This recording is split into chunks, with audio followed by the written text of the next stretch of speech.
గన్నవరం మాజీ ఎమ్మెల్యే వల్లభనేని వంశీ వ్యవహారం ఏ మలుపు తిరుగుతుంది అనేది ఇప్పుడు ఆసక్తికరంగా మారింది.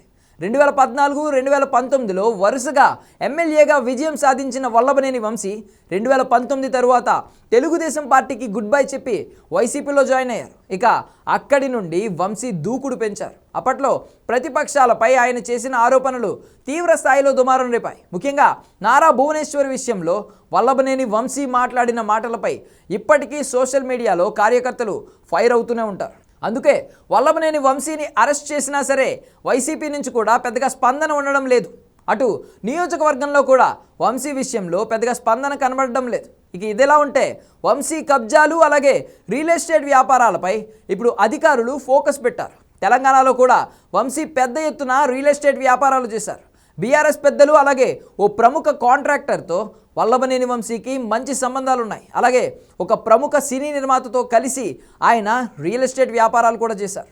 అలాగే కాళేశ్వరం ప్రాజెక్టులో కూడా వంశీ కాంట్రాక్టులు చేసినట్లు అప్పట్లో ప్రచారం జరిగింది. కొడాలి నానితో కలిసి కాళేశ్వరం ప్రాజెక్టులో వల్లభనేని వంశీ కొన్ని వర్కులు చేయించారని కూడా వార్తలు వచ్చాయి. ఇక ఆ పరిచయాలతోనే హైదరాబాద్లో రియల్ ఎస్టేట్ వ్యాపారాలను కూడా ఒక ప్రముఖ నిర్మాతతో కలిసి వల్లభనేని వంశీ నడిపించారు. హైదరాబాద్ నుండి గన్నవరం, గన్నవరం నుండి హైదరాబాద్ అప్పట్లో వల్లభనేని వంశీ గట్టిగా తిరిగేవారు. ఇక అదే నిర్మాతతో కలిసి విజయవాడలో కూడా పెద్ద ఎత్తున రియల్ ఎస్టేట్ వ్యాపారాలు చేసినట్లు గుర్తించారు. అయితే దీనిలో అక్రమాలు ఉన్నాయి అనే ప్రచారం కూడా గట్టిగానే జరుగుతోంది. గన్నవరం నియోజకవర్గంలో కొన్ని చోట్ల రియల్ ఎస్టేట్ వ్యాపారాలను వంశీ నడిపించారు.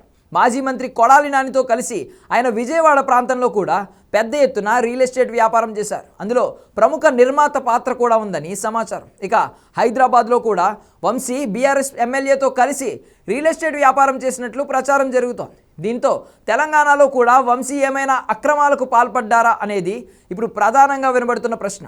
దీంతో అటు తెలంగాణ ప్రభుత్వ సహకారం కూడా తీసుకోవాలని ఏపీ పోలీసులు భావిస్తున్నట్లు తెలుస్తోంది. ఇక విజయవాడలో 2019 నుండి 2024 వరకు కొంతమంది వంశీ సన్నిహితులు రియల్ ఎస్టేట్ రంగంలో తెలంగాణ నుండి వచ్చి పెట్టుబడులు పెట్టారు. దీనిపై పోలీసులు ఆరా తీయడం మొదలుపెట్టారు.